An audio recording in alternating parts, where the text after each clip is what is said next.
Guess what day it is, y'all? Yeah, today is Monday.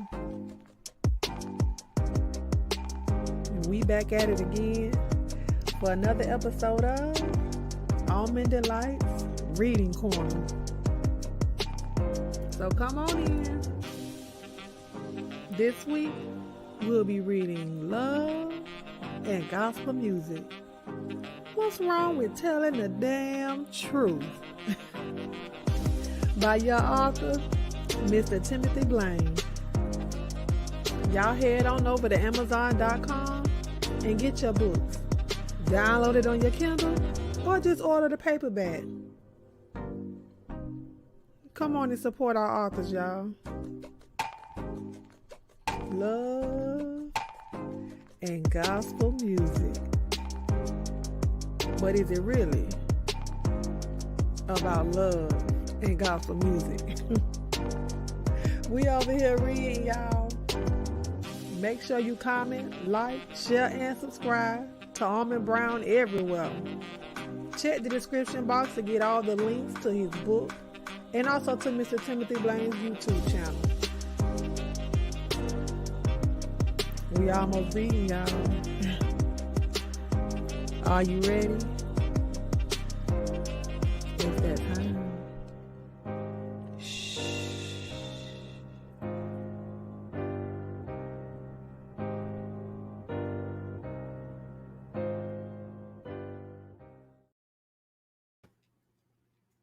Hello, and welcome to another episode of Almond Delights Reading Corner. I am your girl, Miss Almond Brown 09, and we are back for another reading down here at the corner. So I want to welcome you guys in. I hope you had a wonderful Monday. I hope you had a wonderful weekend and a wonderful start to your work week, and to some of y'all kids going back to school if they're going back to school. So, we're going to get some reading down today. Reiterate a little bit what happened last week. I'm only going to tell you just a little bit. Because if you didn't hear it, I need you to go back and listen. Dwayne cheated. That's enough. That is enough. That's all I'm going to tell you. If you don't know nothing else, go back and listen to the rest of it. But Dwayne cheated. Okay? So go back and listen. But we are in the middle of chapter 15. We have 3 more chapters left in the book, so we'll see how far we get today. If we're going to finish all of 16, I don't know yet because it is very long. But yeah, go back and listen to the one from last week if you didn't. But yes, like I said, we're in the middle of chapter 15 today. So you guys enjoy the read. Journal entry 2290. September 7, 2000. God, Christ, Spirit. Still no words from him, Lord. Johnny and some of the ministers have been checking the theater every couple of days. There's evidence that he's been there just like here at the house, but everything seems to indicate that it's been a while. Sauerkraut and milk left out, dust on the doorknobs, etc. It's been like chasing a ghost. I took his mother's advice and closed out our joint accounts. No sense in losing the house. Of course, Joey won't see it that way. No doubt, as soon as he realizes the money is gone, he'll come crashing through the door. I just wish he could find another reason to come home. I don't understand this guy. He's been gone 5 weeks now, and not even a postcard. What kind of person would do something like this? It's like I don't even know him. The Joey White who I spent the last 20 years of my life with would never dream of being so selfish, so cruel. What must he be thinking right now? How could Joey treat me like this? I know it's the dope, and he's probably high as a kite most of the time. But what about the rest of the time? God, why won't he call me? What have I done to make Joey lose all respect for me or what I might be going through? I feel like I'm going to lose what's left of my mind at any second. And my heart's like a rubber band that's about to snap. Was it Vincent? Oh my God. Did Joey find out about what went on between Vincent and me? Is that what this is about? Is that the reason that I'm being treated this way, Lord? Well, if my brief affair with the caterer is the reason that I don't even rate the courtesy of a phone call, then surely I have been suffering under delusions these past few years.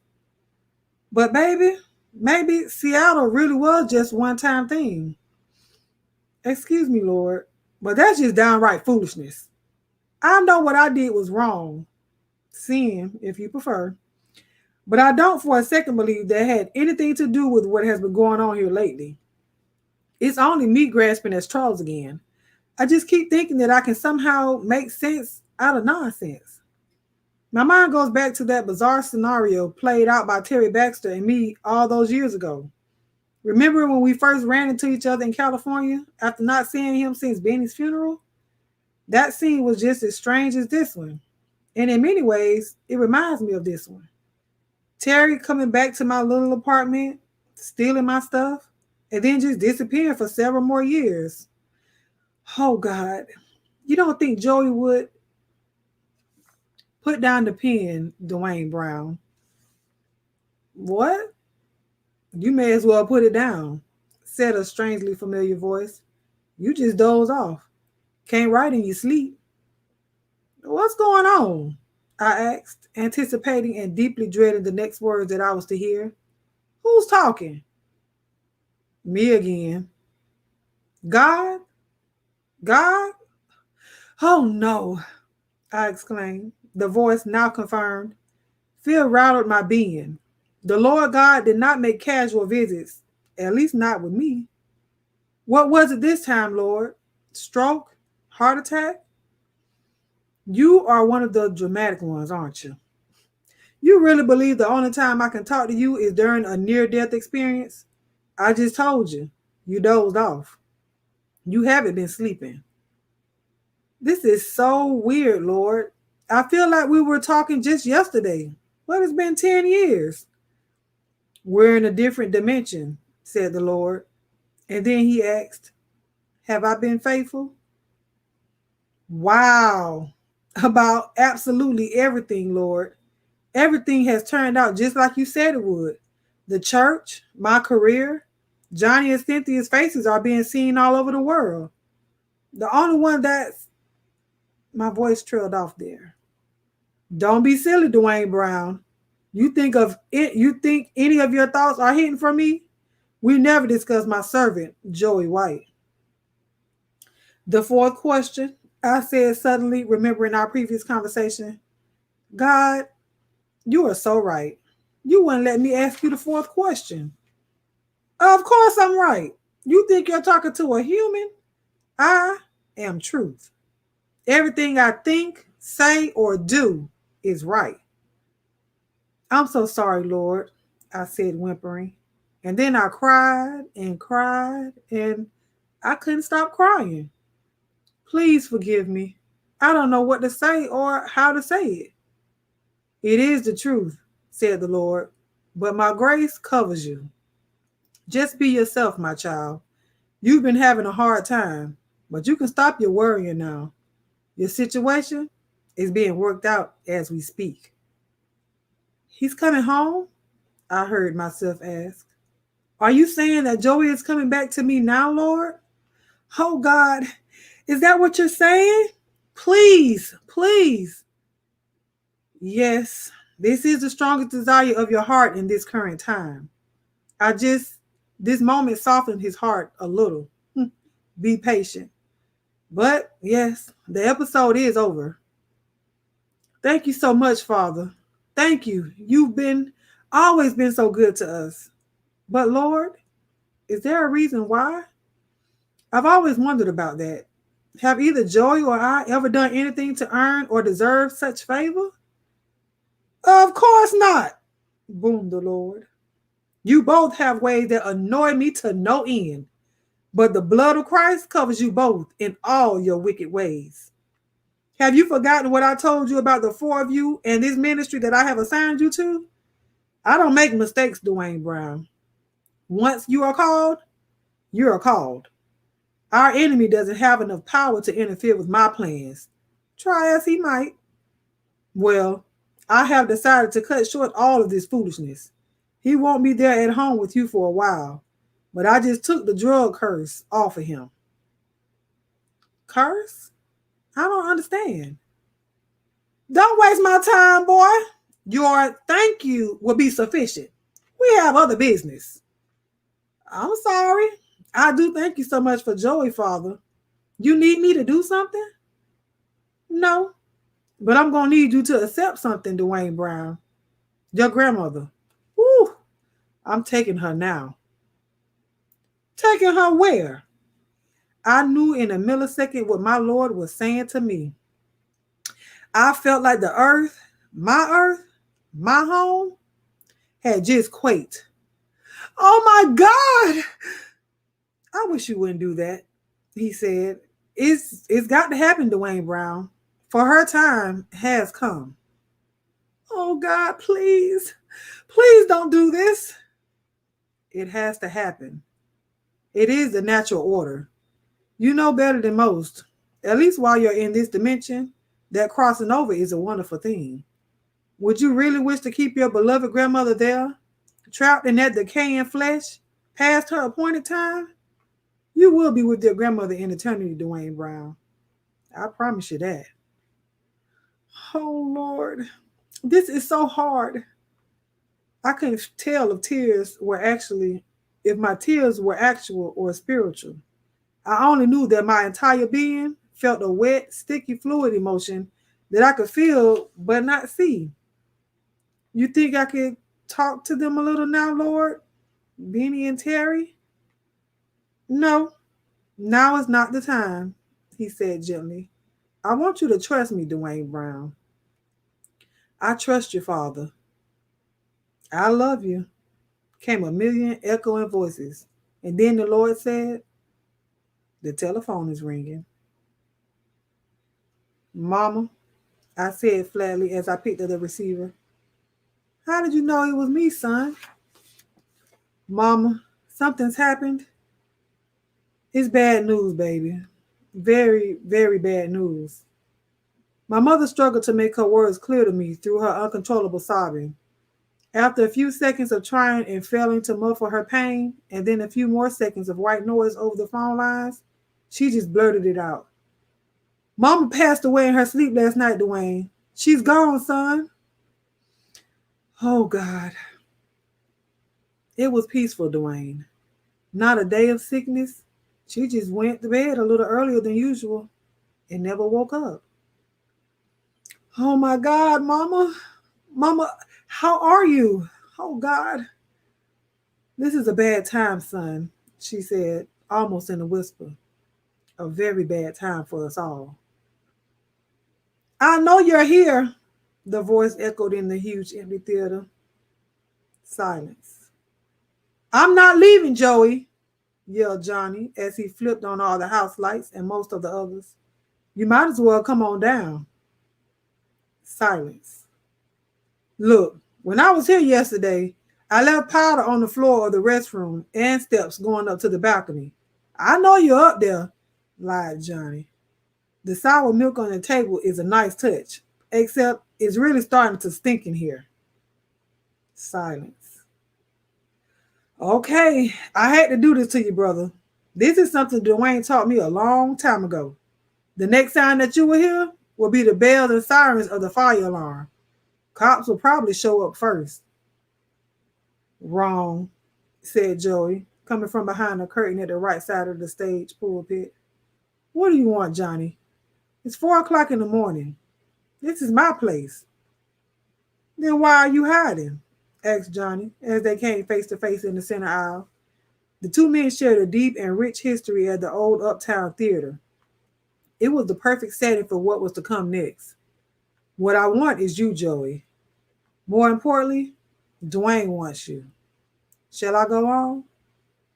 Your mother's been crying her eyes out for weeks now. The members, your friends, a multitude of the faithful, everybody loves Joey. I guess the more important question here would be, what do you want, my brother? Did you really put powder on the floors? Asked Joey, looking skeptically around the place where he was standing and also at the naturally dusty floors beneath Johnny's boots. Nah. I figured that would bring you out, though. You're forgetting what kind of business I was leaving when I met you. Seems like I spent most of my 20s looking for people who owed me money. I still remember a few tricks. This is bad, Johnny. Nothing's too bad for God, brother. I I didn't just sell drugs, Joey. There were a few times I was more strung out than the worst of my customers. The only reason that I didn't go all the way down is that I was just as hooked on the fast money. That and the fact that I couldn't seem to stay out of jail long enough to do any real damage. I think I'm getting close to all the way down, Johnny. It doesn't have to be that way. You know that. How is he? Very bad. He doesn't understand this, Joey. Very few people would. How would they? This is insane. How long has this been going on? How long you been using, man? It started that last year at Global. I knew they were going to drop me, man. All the signs were there. I was really working my butt off on stage that last year, Johnny. Scared to death of the work and the lifestyle that I love so much coming to an end.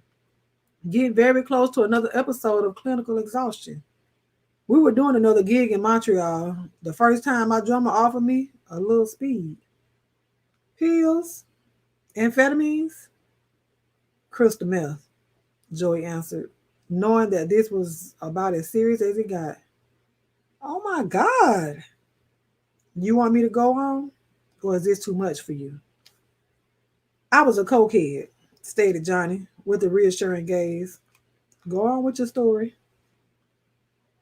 So it started about 4 years ago, Joey went on. Of course, it was pretty easy to hide at first. I spent most of my time on the road, and anybody can clean up for a couple of days a week. I'd be out on the road 4 or 5 days a week, just like always. Then fly back into LA on Saturday or Sunday morning, do the broadcast, sleep a couple of days, then off to another gig and another hit by Tuesday. Dwayne never had a clue what was going on. And then something happened. Yeah, something happened, all right. A lot of things happened. After my contract expired, I had to book my own gigs. I'm a writer and a performer, man. Over the last couple of years, the business end of things started taking a nosedive. Half of the time when you guys thought I was out doing what I do, I was locked in a cheap hotel room somewhere in town getting high. We've all been too busy. So what's going to happen now, Joey? 4 years is a long time. You had enough yet? Yeah. Right now, stopping sounds great. Haven't done anything today, but I won't feel that way by the morning. This is the morning, said Johnny, quoting from a recovery poster he had just seen inside a huge iron exit gate of the prison he had left behind many years before. And the first day of the rest of your life. If only it were that simple. If only I could frame my life around a recovery slogan. What about God? Joy White, big time gospel recording artist, has his whole thing been some kind of game to you? What do you mean game? You've been singing and talking up faith for as long as I've known you. No doubt, a lot longer than that. So where's your faith in all of this, Joey? You're the preacher, man. You tell me, snapped Joey. Look, this doesn't make a bit of sense to me either. It's like I've been living in somebody else's dream these last few months. Somebody else is having a horrible nightmare, and I've been a starring role in it. Yeah, that somebody is my brother. Tears clouded Johnny's eyes in an instant, and he turned away, breaking eye contact with Joey for a long moment. I'm sorry. I'm sorry about this, Johnny, said Joey, placing his hand on the strong man's shoulder. I just can't face him right now. You think it's going to get better? The devil is a lie. The beast has got his tail wrapped around your throat, Joey. You think he's just going to get tired and let you go? Want to take a tour around the neighborhood? Come on. Let's take this conversation outside and look into the faces of some of the other ones that are being strangled. The enemy hates us, Joey. He hates the very air we breathe. No doubt it would suit him just fine if we all died with a needle in our arm or a burned up crack pipe hanging from our lips. I can't believe I let this happen. You know the story about my father? It's not your story, Joey. God called you for a reason, and I can't believe that this is it. You don't believe that either. It's just so hard, man. I know how I'm going to be feeling in a couple of hours, said Joey, his voice cracking. This conversation is not going to mean anything. Trust me, brother. When the Jones come back on me, it's going to be like you will never even hear. Joey erupted with emotion. He's a liar, Joey. He's an ugly, jealous, spiteful, spiritual beast who hates God. Call him what he is. The air and the atmosphere in the dusty old theater seemed to both of them shift. Suddenly, every sound, every utterance was magnified. The old empty theater was loud, very, very loud, alive. Liar! Liar! Screamed Joey into the rafters. He wasn't yelling, he was screaming. Beast! Beast! I see you! I know you! Call him out! Tell him what he is, Joey! You are a liar! Leave me alone! I don't want you anymore. I don't need you. He is a liar and the father of all lies. Call him out. Liar! Screamed Joey. His vocal cords strained, tears blanketing his face. Oh God, Jesus, Jesus, I need you, Lord. I am so sorry. Please, God, help me. Please, please help me. Yeah, yelled Johnny. Call him. Jesus, Nazarene, help me, God. Hallelujah. Hallelujah. Hallelujah. Glory to God of Israel, bellowed Johnny in a high praise. Bless you, my God. Glory. Glory to your high and holy name. God. He broke out in a bath of sweat, water pouring from every pore. In a few moments, the preacher was drenched. Honey, his speaking more a chant than individual words. The wood beneath the heavily carpeted floors of the theater rattled under the kicking of the two men's boots. Hallelujah! They sang in unison, honey. Woo, beast! You are defeated, okay? Commanded Johnny with the authority he understood to be his. The Lord rebukes you, honey. Christ our Lord rebukes you. Hallelujah! Glory! Glory, glory, glory. Jesus. Father. God.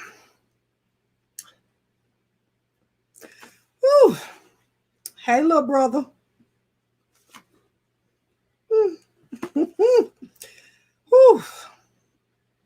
Hey, little brother, said Johnny into his car phone receiver.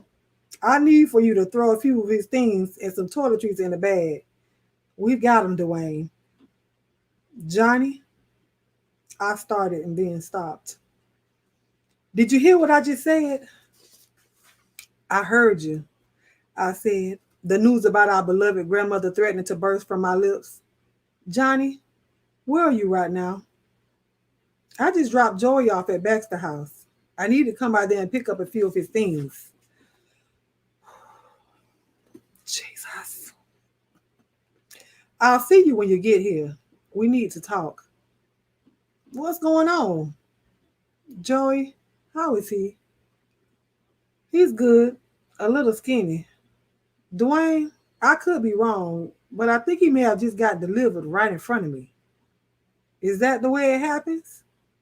Well, something just happened, and all of a sudden, he's sitting on the bed at Baxter House asking for me to pick up his toothbrush and electric razor. You're coming right here? Something's going on, said Johnny. I can feel it. Not over the phone. Babe, I am so sorry, said Joey. He had been called into the counselor's office to make this important call home. I just heard. Hey, Joey, I said, momentarily laying my overwhelming, stifling grief aside. It was so good to hear his voice. It had been such a long time. How are you? I should be there with you. Dwayne, I am so sorry. She was a good woman. My grandmother is with God. We know it is the truth. Babe, this is so awkward. Dwayne, do you think we'll ever get past this? The passing of my grandmother? Of course we'll get past it. What choice do we have? You're right, of course. This is not the right time to be thinking about anything else. When will you be leaving? Maybe we can talk to the people here and I can go back with you, Dwayne. Joy White, you listen to me. I don't want to hear anything about you leaving out that place even one day before you're released with honors. Did you hear what I just said, Joey? I don't care if your head falls off of your neck and rolls into the floor. You pick it up, dust it off, and carry or drag it back to the Baxter house. I miss you, babe. I miss you so much. I've been such a damn fool. And I miss you, Joey. I love you. I love you as much as today as I have ever loved you. This has all been so hard. It's been hard on me, and I can only imagine how it's been for you. But I don't want you focusing on guilt and negative things, Joey. The point is that you're back now. My prodigal partner has come home. When you complete Baxter House, I'm going to prepare a fatted cow for you and maybe even put a gold ring on your finger. You just do what you have to do, babe. Everything is going to be all right. I feel it in my soul and in my spirit. I love you. I know that, I said, welling up for what seemed like the 20th time since the tragic news of the day before. Now I had something good to cry about as well. It's just so nice to hear you say that again. Let your family know how much I wanted to be there with you guys. My mother knows the situation. I'm sure she's told Sarah and Mark already. We just want you to get well, Joey. You call me whenever they'll let you. We'll be back by the middle of next week. I love you, Dwayne. I love you, babe, I said, and hung up the phone. Whew. I'm still trying to get it together. Journal entry 2291. September 19, 2000. God, Christ, Spirit? Well, I know it's something that has to happen, Father. The majority of souls walking around on this planet will have to suffer this same pain. And then again, with the parents and the aunts and uncles, the old friends and the friends that don't make it to be old. And still, that doesn't make it one bit easier. I'm going to miss her so much. What a beautiful funeral it was, Lord. You would think my grandmother was the mayor's wife or something. There must have been 500 people there, and at least half of them family. Of course, Grandma had been on the mother's board and taught Sunday school down at Sweet Jesus since I was a child. An awful lot of families had come through the doors of that little church through the years, so Grandma knew a lot of people. What a life, God. I remember my grandma telling me once that she felt like the reason she was put on this planet was not for herself or anything that she might ever accomplish or experience. She said that she was sent here only to provide passage for all of the rest of us. Grandma's mission in life was to be fruitful and multiply. And oh, what a success she was. Rows and rows and rows of nothing but family. I suppose I had been remiss in my responsibility to develop and maintain relationships within the family because I hardly knew any of these people. Thank you so much for that extraordinary woman, Father. I don't know how she was able to pull it off, but my grandma always made me feel like her world revolved around Mama, Johnny, Sarah, and me. Like we were the only ones. She must have had the same or similar relationships with all the other families as well. Where did she ever find the time? And now she's gone. Thank you so much for allowing us to have her here with us for so long, Father. You've been so good to this family. It's so hard to see Reverend Nicholas being wheeled around in that darn chair again. This is his second heart attack, of course, Lord. That man has been such a good and faithful servant. It just seems so unfair, and Reverend Nicholas is only 67 years old. It's bordered on disgusting to watch his sons work the crowd like hungry politicians. The man is fighting for his life, and it would appear that his remaining offspring are more interested in what happens after he's dead than seeing to the needs of the great man. Joey is doing well. I can only see him once a week for the next couple of months. Something about isolation and focus being a part of his therapy. I suppose that means he's in there ripping our relationship and me apart. Well, if that's what it takes, I just want him to be whole again, Father. The counselors tell me that another part of his therapy is going to require the two of us coming together with the couple's counselor. Baxter House doesn't discriminate. How could they? Bearing Terry Baxter's name. I must admit that I was a little surprised that Joey agreed to go there. His mother and me both thought that his pride would get the best of him. But Joey is not fooling around. You changed something inside of him, Lord. When I speak to him now, it's like talking to the old Joey, the one that I've known and loved for all my adult life. Thank you. Frankly, even before Joey started disappearing and acting so strange, I suspected that there would be hell to pay after he lost his contract. Funny that I never thought about drugs, but he always seemed so repulsed by the idea of getting high on anything. I figured that had a lot to do with the situation with his father and how he was raised. Then, of course, there was Terry Baxter and so many of those guys he used to hang out with around the time we met. No, I thought it would be something like depression, maybe catting around a little or a lot. He did tell me that there was a season while he was in college, that thing with the LSD. Maybe Joy didn't so much hate the idea of getting high. Maybe he was afraid of it. Well, it's over now.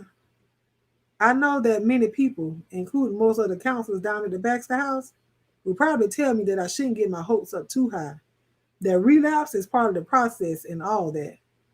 But I know it's over, Lord.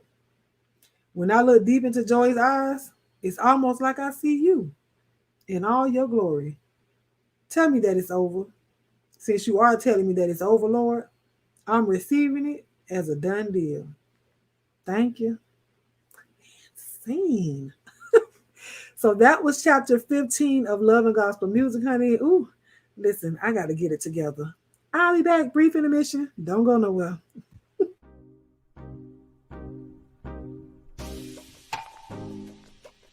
Guess what day it is, y'all? Yeah, today is Monday.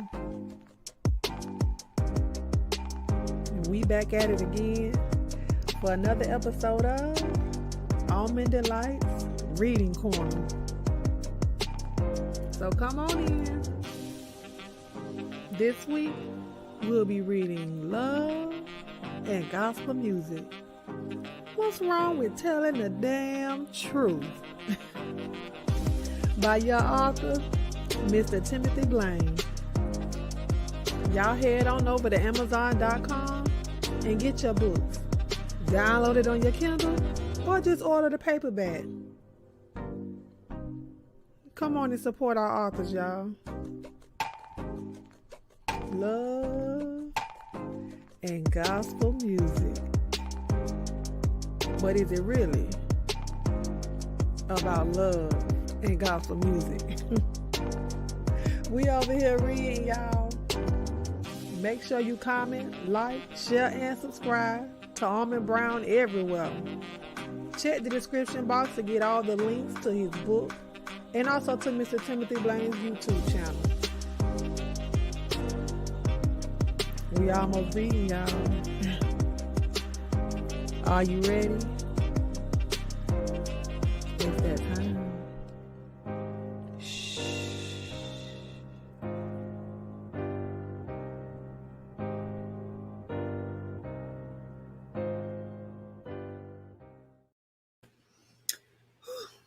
Okay, we are back to continue our read of Love and Gospel Music, honey. What's wrong with telling the damn truth? We are on chapter 16, honey. We're going to continue and let's see how far we get into this chapter. Chapter 16, The Art of Reinvention. 1 year later. Maybe we should move the entrance to the side of the building, I said, as we surveyed the outside structure of the old theater. You're kidding, right? Said Joey. Dwayne, this ain't Kansas. Trust me, you don't want to give these dope fiends down here an excuse. It's not as bad as it used to be, Joey. Let you tell it, he said, with the wisdom that only comes from personal experience. Joey White knew all about downtown LA. Want to swing by here at about midnight? Watch the ghouls and goblins come out. It was just an idea, I said, silently acknowledging my naivete.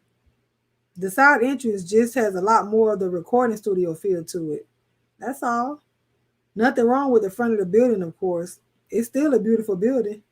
It's just that it looks so theaterish. Is that a word?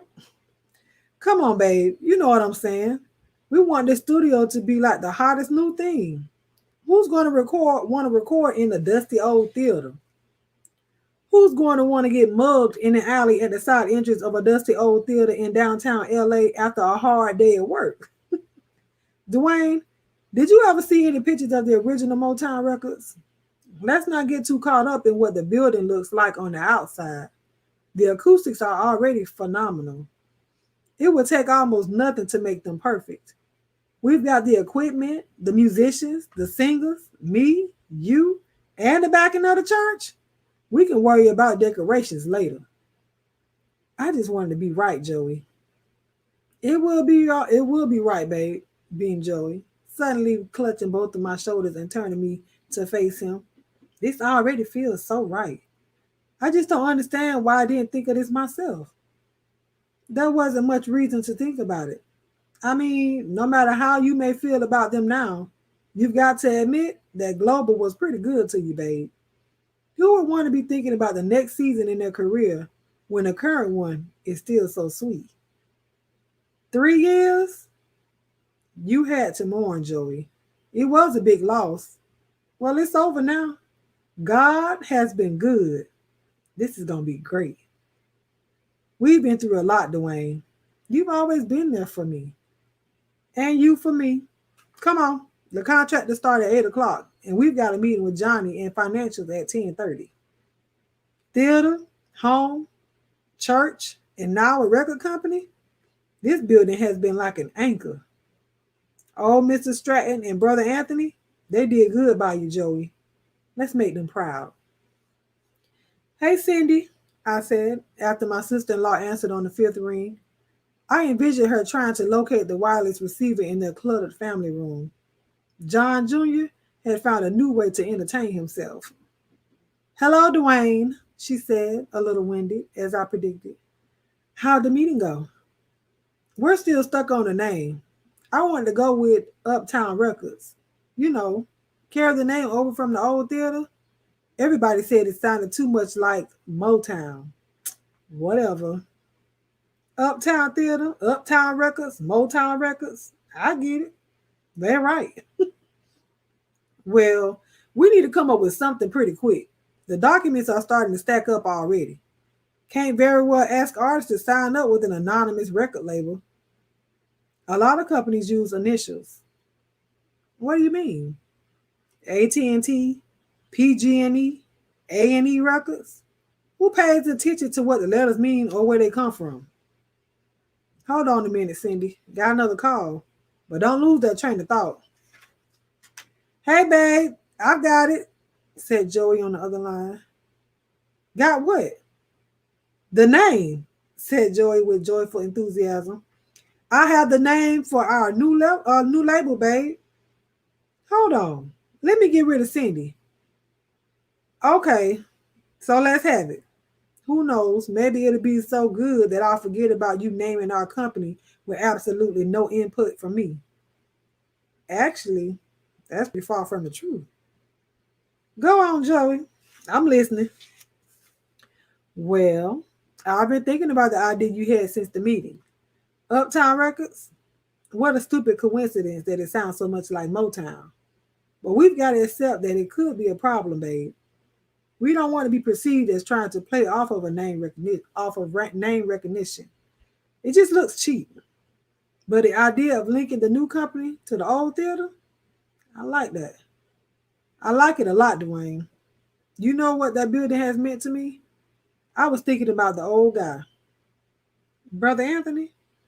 No, the other old guy, Mr. Stratton, the one who built the theater and then left it to one of his ticket takers. It's a fascinating story. And then the way it came to you, I want to honor him, Dwayne. I'm thinking Stratton Records. 6 months later, I never see you anymore. Man, I'm so tired, my bones ache. You think we can skip the drama tonight, Dwayne? Take some Tylenol, I suggested in an agitated and angry tone. I wanted to argue. I wanted him to talk to me. Is that what you call my feelings? Drama? No, I call your feelings, said Joey. I call this thing that you're doing right now hypocrisy first, and then melodramatic, annoyingly loud, venting.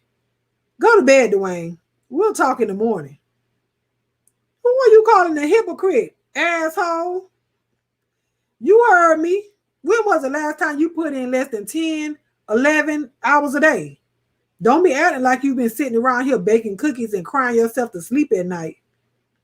No, that's what I did for the first 20 damn years, I yelled, tears quickly filling my eyes. Tears were the last thing I wanted. I did not relish any distraction. There were things I wanted to say, things I needed to say to him. I'm not going through this again, Joey. Do you understand what I'm saying to you? No, I'm not sure that I do. Is it anything like what you've been saying to me every 3 or 4 months since I met your sorry ass? Sorry? Sorry? I erupted, leaping from the king-size bed onto the hardwood of the bedroom floor. It wasn't me laying up with a pipe and God only knows what else in my mouth for 3 damn years. Make that 4, said Joey quietly. I had just hit below the belt and it did not feel good. So now it's out, said Joey after a long awkward moment. Must have been hard holding me in all these months. You said what you had to say, Dwayne. You feel better now? Joey, I'm so sorry. I shouldn't have said that. Oh, babe, I hate being this way. I'm not happy, Joey. I'm lonely and I am miserable. Babe, I saw you more when you were on the road 4 or 5 days a week. We're starting a brand new company, Dwayne. We knew this was going to be rough going for a while going in. It's not just working with my own act now. We're trying to develop 6 group and solo acts at the same time. That's a lot. I should know. I've been running 5 choirs myself since Johnny went on the air. Kind of ironic, isn't it? I mean, this really is something. Here I am arguing with my life partner because we never see each other, while at the same time, he's doing the very job for our church that I'm looking to fill for our own company. I just think that's kind of weird, Dwayne. Don't you? There's an elephant in the room. Then let's call him out. It wasn't so bad working together, was it, babe? I mean, from what I remember, the only thing that you wanted to get away from was life on the road. Guess what? No wheels on the altar, on the theater. Studio. Yes, the studio. The one that belongs to Stratton Records. It's our company, Dwayne. You, me, the church, we're all in this together. I've got responsibilities, Joey. Major responsibilities. Who knows that better than you? It's basically the same operation, babe. Or at least we're all under the same umbrella. The question is, what part of the umbrella needs your support the most right now? The broadcast. I couldn't do that to Johnny. Actually, said Joey with a pause, we've already had a couple of conversations. What? I exclaimed, my eyes becoming suddenly much more round. Nothing definite and nothing behind your back. We were just kicking around a few ideas. This had better be good. It is good. I think it's very good. Off the hook good, Dwayne. Even more so because it was Johnny's idea. I'm listening, I said, pulling a tall ottoman up next to the huge bed and then leaning in to only inches from his face. Trust me, you've got my undivided attention right now, Joey White. Don't be such a baby. And don't start in with the full name and wrinkly forehead. We were kicking around what it would be like if we separated the telecommunications department from the church all together. You know, produce the broadcast from the record company. You haven't even released your first single, Joey. And now you're producing TV shows? That's what I mean, he exclaimed, jumping from the bed and spinning around to face me. My first single. I'm producing TV shows. It's our company, Dwayne. Why can't you get that through your head? Go ahead. Talk some more. We were just trying to get a cohesive idea together before we brought it to you, babe. I know you. And I know how loyal you are to Johnny and the church. He knows that too, Dwayne. That's why he called me in for a meeting first. A meeting? Now it's a meeting? Suddenly, I was on my feet as well. This little confrontation that I had initiated was yielding quite a harvest. A minute ago, it was a conversation. I'm going to bed, said Joey, kicking off his house slippers and climbing under the bed covers, blocking out all light, and especially me. Don't you dare walk away from me, I screamed. You want to wake up soaking in ice water? Stop being such a child, came his muffled voice from beneath the covers. Of course we started a conversation without you. Who has time for this kind of foolishness? Foolishness? First my feelings were plain old drama. Now I'm a damn fool? Look, if you want to talk, we can talk, said Joey, raising the blanket from his face only enough to be heard clearly. If you want to argue, wake up the dogs. I'm tired, Dwayne. I'm very, very tired. I can't think straight right now, and I need to be up at 5:30. Go ahead, sleep. Sleep. You're probably worn out from all those meetings and conversations, I said, grabbing the two pillows from my side of the bed and making my way toward the guest room. So, what are you thinking? Well, I was never so big on the commingling of the church and show business. You know that, said Johnny from behind his massive desk. We were sitting in his office at the main church. I've always felt that there should be more separation, Dwayne. We talked about it enough. Now was the time to do something about it. So this is not charity, I said flatly, staring deeply into my brother's eyes. Of course it's not charity. It's business. Good business. What's the matter with you? Have I been talking about this for years or what? We talked about a production company. Stratton is going to be music. It can be whatever we make it, little brother. It's our company. I'm just worried about him, Johnny, I said, lowering my voice and allowing my stressed, intense body to relax a bit in the somewhat uncomfortable leather side chair that had been pulled tightly up to his desk. Joy knows the music business probably as well as anybody walking around. What's he know about television? We really are going to have to do something about your self-esteem, Dwayne. What makes you think that Joy or I have to be the driving force behind everything that happens around here? Who was the one that put us on the air almost single-handedly? Who was the one that pulled 2 Grammys out of a community choir? 2 separate choirs invited to sing at the White House? All this without the benefit of a mentor or an ounce of formal training or education. You are the production company, Dwayne. What difference does it make if your desk and chair are here at the church or over at Stratton? He'll be distracted.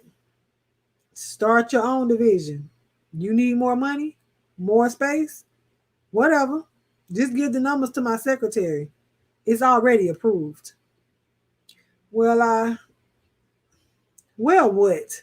Johnny shrugged his shoulders and then made a dramatic gesture with his hands, as if a big business deal had just been struck. This is perfect. You get your own division. Joy gets to make music again. We're all still in cahoots together, and most importantly, I get my church back. Didn't realize I was taking up so much space. Anything else? Yeah, I need a new choir director. You're fired. Funny, man. I don't know, Johnny. Maybe this could really work. The Lord is with us, Dwayne. Of course it'll work. You know what Grandma would say?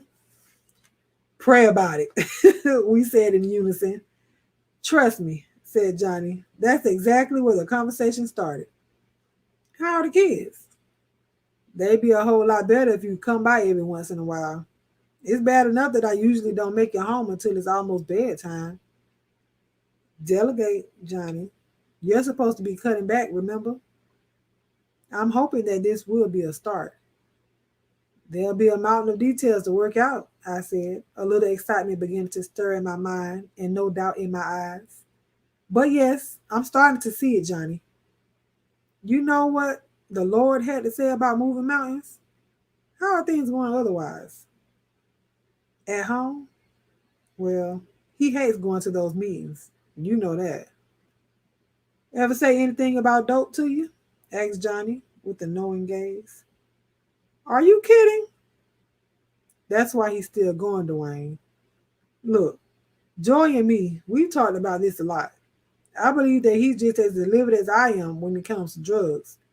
But I've been exactly where he is right now. His knees are still wobbly, and he's afraid of letting go of the tried and true formula of the 12-step method. At the core, it's a question of faith, but it's also a process, Dwayne. It's Joy's process, and it's personal. What about all this work, Johnny? I mean, is this the right time for Joy to be starting a new company? It's only been a year. The man likes to work, Dwayne. It's written in his DNA. I don't care what he makes his mouth say at home. Joy White is as happy as a pig in slop right now. That's just the problem. He's never at home long enough to say anything. That's another reason that I want you over there with him. Now you can experience being workaholics together. Let's see how that works. You're hiring a new choir director? I said. I'm still going to need the mass choir for the broadcast, of course. Wrong, Johnny said with authority. You are hiring a new choir director. What do I know about music? Okay, let's have him, said Joey, leaning over a very cluttered desktop, right arm extended, palm open. We were meeting in my small, overused office at Stratton. Joey had a similar office space just down the hall, but you rarely saw him in there. He was working practically around the clock in one of the 3 recording studios. Them? I asked, as if he were talking about aliens. What are you talking about? Them what? The songs, Dwayne. I know you have some, he said, as if he knew what he was talking about. Sometimes it was hard to believe we shared the same bed. I need to start going over everything. Everything? Babe, I haven't written anything in years. Who's had the time? Then give me what you're working on before you stop, he said without missing a beat. I'm serious, babe. I need material. Who's ready? I asked, shifting gears and moving quickly away from the ridiculous. I knew the man was under a lot of pressure. Just about everybody is ready to do something, he said, perfectly willing to move on as well. We didn't have time for futile discussions or musings about my long, stagnant songwriting capabilities. Time was at a crunch. They came here ready, babe. We are the ones who weren't ready. Well, it's time to get to work now. What would you call what's been going on around here for the last 9 months? Actually, I'll call that preparation. The natives are getting restless, Dwayne. I've got 12, maybe 14 things ready to go. I'd say that between everybody else, there's probably another 10. That's not a lot of music between 6 acts. Nowhere close to what we're going to need. It's a good start, Joey. A very good start, I said, a little blown away that he was telling me that we had roughly 24 songs ready to record. These are going to be even better than I thought. Babe, this is exciting. Yeah, it is pretty exciting waking up these days, but we can't afford to lose any momentum, Dwayne. I want to get everything on wax by the end of next week. Wax? I thought, as I raised eyebrows. I knew what he was talking about, of course, but I also knew how much Joy loved playing the role of mentor. So what was the harm in asking a few juvenile questions now and then? Old school. We need to get a couple of singles ready for the airways. I want to go with Ronnie and Jerry first. Good choice. They passed ready, I said with enthusiasm. R and J were a mixed couple that Joey had come across while on tour in Atlanta several years back. And they were good. Very good. And now they were under contract with Stratton. Joy, what about bringing in some staff songwriters? You know, put them on the payroll permanently. Well, that's not exactly how it usually works. But yes, you just hit on priority number 2. I hope the house is clean. We need to start seducing some songwriters. I'll let that one pass. You know what I mean, Dwayne. Don't start. All the songwriters I know are already with other labels. They're going to have to be persuaded. Actually, I was thinking about the part about the clean house. Since when do I keep a nasty house? Just get some help, would you? Damn. And scene. So that was half of chapter 16 of Love and Gospel Music, honey. Baby, it's a lot more to go in that chapter. So we're going to hold it off right there. But yeah, so that was chapter 15 and half of chapter 16 of Love and Gospel Music, honey. Woo! Baby, that the emotions, honey, of Joey being delivered, honey, calling out that demon that was inside of him. And then Joey once again experiencing the voice of the Lord, talking to him and letting him know that Joey was going to be clean, but also that his grandmother was going to pass. Like that right there, that part right there about his grandmother got to me. Okay? Like, you know, because of course, and I'm going to drop the link in case anybody wants to come up here and join us. You know, nobody, no man knows the hour or the day that they're going to pass. But to have that conversation with God and him to clearly tell Dwayne, I'm about to take your grandma. Now I'm gonna deliver your husband or your boyfriend. I don't think they got married yet, but I'm gonna deliver him. But in the midst of me delivering him, I gotta take this one. She ready to go. So that was just like, then the part, like I said, when it was calling out, oh, for the Lord to save Joey, that was another part that it touched me. It touched me a little bit because it's just like, if only, well, I'm not going to say if only it was that easy, because it is, because he does give us the power, but what you going to do with it? Yes, Melissa, the grandma part touched me like it was my grandma, okay? My grandma, my mama, my great grandma, honey, my stepdaddy. I could have put anybody in that spot. And it's just like, dang, but she lived a full life. You know, us and our selfishness, we would want our grandmother, our mother, our brother, our sister, whoever, we would want them to still be here, although it'll be them suffering. Like he said, he's not gonna have her here in that decaying body. Because if you don't remember from last week's read, his grandmother had she started losing her memory. So she had dementia. She started losing her mind pretty much and forgetting things. So she was quickly decaying, and God was like, no, she was my servant. You know what I'm saying? She did what she was supposed to do, and he was happy with her. So it was time for her to go. So yeah, that part, and like I said, just the part with Joey and Johnny being in the church and just calling out the name of the Lord for him to be saved and delivered, and then him being delivered in that very moment.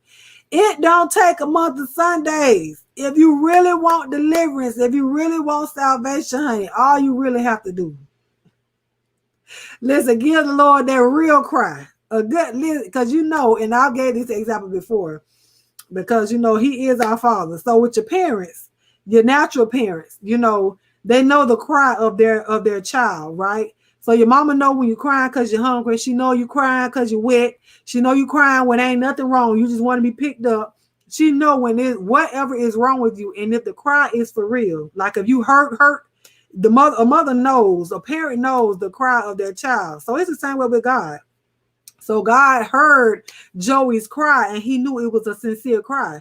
It wasn't a cry of, I just want you to pick me up for now, but I'm finna go back and do whatever it is that I want to do, but I just want you to pick me up right now. It wasn't that type of cry. It was a cry of, Lord, I need you right now.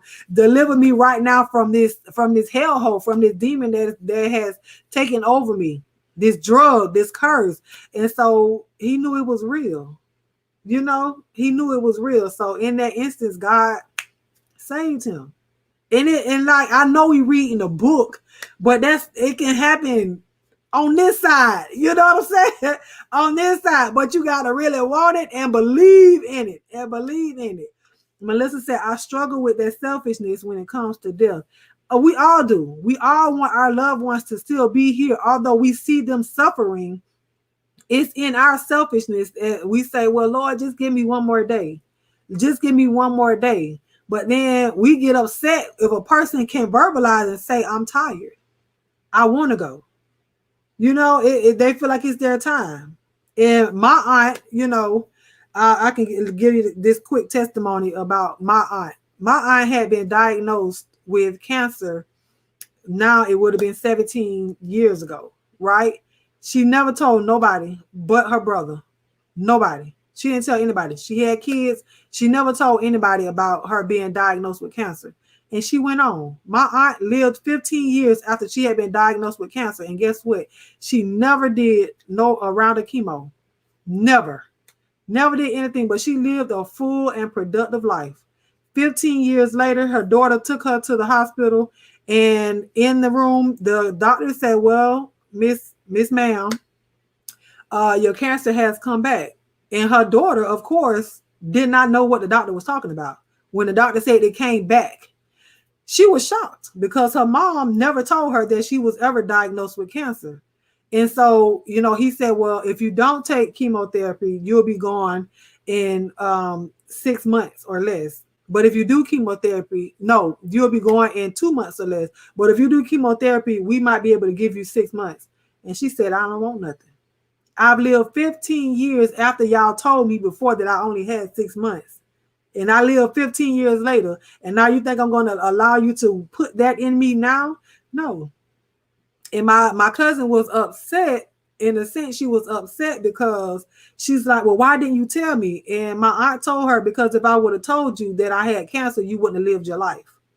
My cousin was in the military. She always had a great job. She always was afforded a life that most kids growing up wouldn't have had. But it was because my aunt did not tell her that she was diagnosed with cancer. Because, you know, we get that in our minds that if our parents or our loved ones diagnosed with something, the first thing we think about is death. We never think about the life that they can live outside of that diagnosis. It doesn't have to always be a death sentence when there's a diagnosis, honey. God put a comma right there in that sentence. He did not put a period. So it wasn't over. But when he told her that, she was like, no, I'm not going to take, I don't want anything. I'll live my life. She said, I made my amends with God. I feel like I've lived a good, long life and God pleased with what I did. So whenever it happens, it happens. And sure enough, 2 months later, she did pass. And we buried her 2 days before my birthday. So it's like, you know, her daughter would have been selfish to want her. She wanted her mom to do the chemo. But no, her mama was like, no, I lived a good life. God has been good to me. He has been 15 years. Come on now, because y'all know as soon as the doctor tell y'all, I'm going to have to take this from you. I'm going to have to take this, that you have been diagnosed with this. The first thing you think about is, Lord, I'm going to go lay down and go die. But no, if you think about, I believe the report of the Lord, yes, God put these doctors here. That he put the people here with the mind to have to give you medication that may help you to live longer, but he also gave you faith. Okay, he also gave you faith that, yeah, I hear what the doctor's saying, but I'm still gonna live my life. So if the first time you hear a bad diagnosis that you go lay down and stop living your life, that's the quickest way for you to die. That's the quickest way for you to die. So you have to continue to try to live your life outside of whatever that's ailing you, whatever the doctors may have said, whatever your friends may have said about you. You keep living. and believe the report of the Lord. You have that talk with God. And so with Joey, knowing, he had to recognize, man, I got an issue. I got a problem. And after all this stuff that I've been singing about, after all this faith that I've been trying to sing about and getting other people saved and delivered, because it's through music that most people get saved and delivered. The words of a song. You can sing all of that, but then you don't believe that God can save you, but you singing that, you telling me that he can save and deliver me, but you don't believe? That don't make sense. It don't make sense, and it still happens. But sometimes you have to get it in that space, because I've been in that space. Because y'all know, honey, I've been the praise and worship, one of the praise and worship leaders. But I had been going through some things, honey. I had to sit myself down, because I realized that if I can't sing myself happy, or I can't sing myself through this problem that I'm having, there is no way that I can stand up in front of these people and preach, and well, not preach, but and sing other people happy, sing deliverance, sing whatever it is out of them, if I can't sing it out of myself. So I had to recognize, that's why I always sing. I'm always singing, and most of the time, if I have a conversation with people, it's one word that'll trigger a song, I just bust out singing, because I know it's the words from the songs that have so much meaning to me, and that'll help deliver me. Okay, so and I can speak for myself, but in that moment of me going through, I didn't realize how strong it was, and it could have been, until I had to talk with the Lord. Hold up now. Hold up now. Lord, I done been singing to him, singing your praises and all of this stuff. You mean to tell me that you can't bring me through? He was like, no, you don't believe you can bring yourself through. I done did my job. I gave you everything to equip you. You just ain't using it. You're not using it. So, child, I ain't mean to come in here and preach to y'all, but baby, that part of the book right there got me. If y'all just getting here, please red ball this back to the beginning so you guys can listen to this book. If you haven't heard the chapter before this, the chapter before that, go back into this playlist and listen to this book. Like, it really, like, woo, child, listen. Melissa said, girl, you got me about to do the ugly cry over here. Listen. Y'all know I had to, listen, I had to bring myself together. My heart was over here beating. That's why I had to keep stopping when I was reading. I was like, I had to breathe, because yeah, I'm reading, but at the same time, y'all know I love the Lord. You know what I'm saying? I love the Lord. So that ain't no just me reading being dramatic or whatever. That's just like for real. Now you got to call out to the name of the Lord for real. If you going through stuff like that, like for real. But I ain't going to start back up, because I ain't gonna start back up. Shout out to Mr. Timothy Blaine for writing this book and bringing and allowing me to read this book, honey, and try to bring it to life as much as I can. And shout out to y'all for coming and watching me read to you guys. Those of you that are here live during the replay, those of you that may be listening on the podcast, I appreciate you guys for listening to me. And I'm going to do my church announcement. So while I do that, you can please drop your chocolate and your sun emojis in the chat. For those of you that are just coming over here, the chocolate and the sun emoji represent love and light that we all send to one another here over with the Almond Delights. Shout out to my members, honey, the Almond Delights 2.0. I appreciate you guys for your support in that way. I appreciate all of my Almond Delights, honey. If you've gotten this far into the broadcast and you have not subscribed, why? Why not? Okay. And Miss Melissa, I did see your comment when you said that it's a Broadway stage somewhere for me. Girl, if you see it, point it out, girl. Tell her, come get me, girl. I done played Harriet Tubman in the school play. I done did all of that, baby. I could sing a little piece. You know what I'm saying? If they need me to sing, I can sing a little bit. You know what I'm saying? If I got a little singing portion, but I can do that. I do good. If I have me a voice coach, I can, make it a little better, but that's neither here nor there. But subscribe to Almond Brown 09. Make sure you hit that notification bell to get all of my notifications when I upload. Y'all know YouTube be tripping sometimes. So if I am doing a live video, I try to share it on my community wall. You can go over there and check as well. I do post other things on my community wall. If you need to email me for any reason, email me at almondbrown09@gmail.com. If you are an author and you want your book read here at the Almond Delights Reading Corner, you can send the book if you want to my P.O. Box or any other gift that you guys would like to send. It's appreciated but not required. But you can send it whatever to my P.O. Box, Almond Brown 09. P.O. Box 1058, Starke, STARKE, Florida 32091.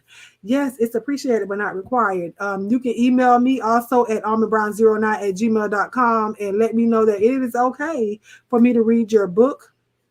Yeah, down here. So we almost finished with this one, and I am going to contact. Thank you, Miss Melissa. She said it's calling for you. Got the goods. I appreciate you. I appreciate you. But yeah, you can email me, and I got to email this other author to make sure it's okay. And then next week, hopefully, we will have correspondence with this author, and I can buy the book, but also tell you guys the name of the book. So if you want to go purchase it, you can. And if you are reaching out to other authors, y'all can help me out. You know, if you know an author that you like. Excuse me, if you know an author that you like, and you can reach out to that person, if you know them or not, you can go ahead and get correspondence with them as well, and you can give them my information, and they can email me, or you can let me know that you talked to them, and I'll email them as well, you know, so we can continue our read down here on Mondays. I don't want there to be a break in our read, but if there has to be, then I understand. But yes, don't forget to come back here on Friday night for our Friday night red light special, honey. We'll have it at 10 p.m. Eastern Standard Time. And this may be the pinnacle of my departure for the Friday night red light special. I am not sure. I am going to continue to pray about it, but this may be the last show. This may be the last show. This may be the last show. It may be the last show. I don't know. This may be the last show. This may be the last show. This may be the last show. It may be the last show. I don't know. So now I'm talking about the Friday night red light special. Like I said, I'll continue to pray about it, and we'll see. We may take a break, or it may just be, we'll see. We'll see. Close your mouth, Shadia. Close your mouth. I don't know, but it may be. But yeah. And also Thursday night, I'm going to try to do the Thursday night recap of who's on the line. So I will be streaming that. So for all the new people that have not watched those shows, you guys can watch it together. And they wanted to chat, be able to chat live while they was watching it. So we're going to do that as well on Thursday, maybe around 9 or 10 o'clock. I don't know yet. But just watch my community wall, so I will let you guys know. I will let you guys know. So I mean, because it'll be, I don't know how many shows we done did. Almost 15 shows. So that's over 3 months that we've been doing this. And y'all know I normally take like a 2-week hiatus between my shows and then go back to it. So we've been going and going and going. We've been going and going. So I'll let you guys know, you know. But, you know, if I leave, then we may come back with it. But, you know. I don't know yet. I don't know. Y'all know Shadia going to call me like, what you talking about? You ain't tell me. Girl, listen, I told you I got to continue to pray about it. But yeah. Oh, and if you guys would like to listen to this read, I do have a podcast or any other show that you guys would like to hear. It's over at my podcast, anchor.fm/AlmondBrown09.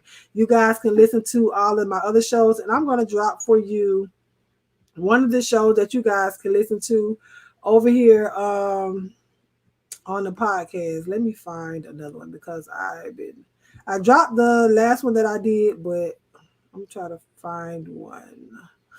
Hold, please. Okay, we're going to try this one. Sanity over stability. So I'm going to drop the link to that one in the chat. You guys can go and give that a listen. And if you listen to it, if you can come back here and just let me know. I don't care where you comment at. Just comment over here and let me know that you heard it and how you liked it. If you want to have a conversation with me, if it's something that you guys want to have a conversation with me about and you want to do a podcast style, we can do that. It'll be just you and I having a conversation. So it'll be like here on StreamYard, but it won't be live for everybody else. You and I will be the only one having this conversation, and I'll record it and then upload the audio over to my podcast, and then we'll shoot it out that way.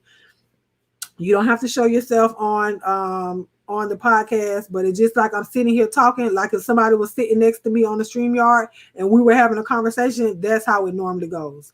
So yeah. If you want to do that, then you can email me, leave a comment down below, DM me on Instagram, whatever it is. I want to have conversations with my Almond Delights off of YouTube, but also upload it over there, and I will promote it here as well. So, I like talking there once in a while, but yeah, that one, I think I did that one by myself. I did a show with D1. So I have to see if anybody else want to do a show, what you guys want to talk about. I'm open to talking about anything. Just let me know.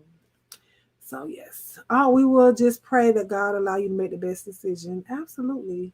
Absolutely. But I'm going to go now. So I will talk to you guys later. Don't forget to come back here next Monday at 9 p.m. Eastern Standard Time and join us for our next read, and that will be the finale. It should be it's going to be longer than an hour, so y'all get y'all snacks, because I'm going to try to get through the rest of the book, because we're at the middle of 16, and then we have 2 other chapters to read, so it may be longer than an hour. I don't know, but I'll ask you guys if we want to keep going, and we'll see how long it is. But yeah, I'll talk to y'all later, honey. Like I always tell you guys, smile at somebody.